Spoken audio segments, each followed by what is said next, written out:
ବର୍ତ୍ତମାନର ବଡ଼ ଖବର ଜାତୀୟ ରାଜପଥର ଏକ ବୁଦା ମୂଳରୁ ମୃତ ହରିଣ ଉଦ୍ଧାର। ଚୋରାଚାଲାଣ ସନ୍ଦେହରେ ପୋଲିସର ତଦନ୍ତ।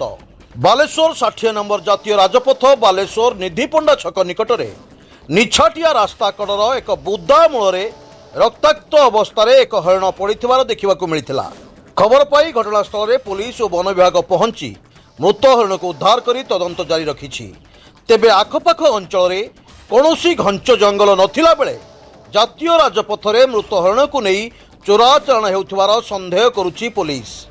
ଆପଣଙ୍କୁ ଆମେ ଆଉଥରେ କହି ରଖୁଛୁ, ଜାତୀୟ ରାଜପଥର ଏକ ବୁଦା ମୂଳରୁ ମୃତ ହରିଣ ଉଦ୍ଧାର। ଚୋରାଚାଲାଣ ସନ୍ଦେହରେ ପୋଲିସର ତଦନ୍ତ। ବାଲେଶ୍ୱର 60 ନମ୍ବର ଜାତୀୟ ରାଜପଥ ବାଲେଶ୍ୱର ନିଧିପଣ୍ଡା ଛକ ନିକଟରେ ନିଛାଟିଆ ରାସ୍ତା କଡ଼ର ଏକ ବୁଦା ମୂଳରେ ରକ୍ତାକ୍ତ ଅବସ୍ଥାରେ ଏକ ହରିଣ ପଡ଼ିଥିବାର ଦେଖିବାକୁ ମିଳିଥିଲା। ଖବର ପାଇ ଘଟଣାସ୍ଥଳରେ ପୋଲିସ ଓ ବନ ବିଭାଗ ପହଞ୍ଚି ମୃତ ହରିଣକୁ ଉଦ୍ଧାର କରି ତଦନ୍ତ ଜାରି ରଖିଛନ୍ତି। ତେବେ ଆଖପାଖ ଅଞ୍ଚଳରେ କୌଣସି ଘଞ୍ଚ ଜଙ୍ଗଲ ନଥିଲା ବେଳେ ଜାତୀୟ ରାଜପଥରେ ମୃତ ହରିଣକୁ ନେଇ ଚୋରାଚାଲାଣ ହେଉଥିବାର ପୋଲିସ ସନ୍ଦେହ କରୁଛି। ବାଲେଶ୍ୱରରୁ ସ୍ପେଶାଲ ରିପୋର୍ଟର ବନମାଳୀ ମହାକୁଡ଼ଙ୍କ ରିପୋର୍ଟ, ସ୍ୱତନ୍ତ୍ର ଓଡ଼ିଶା ଲାଇଭ୍।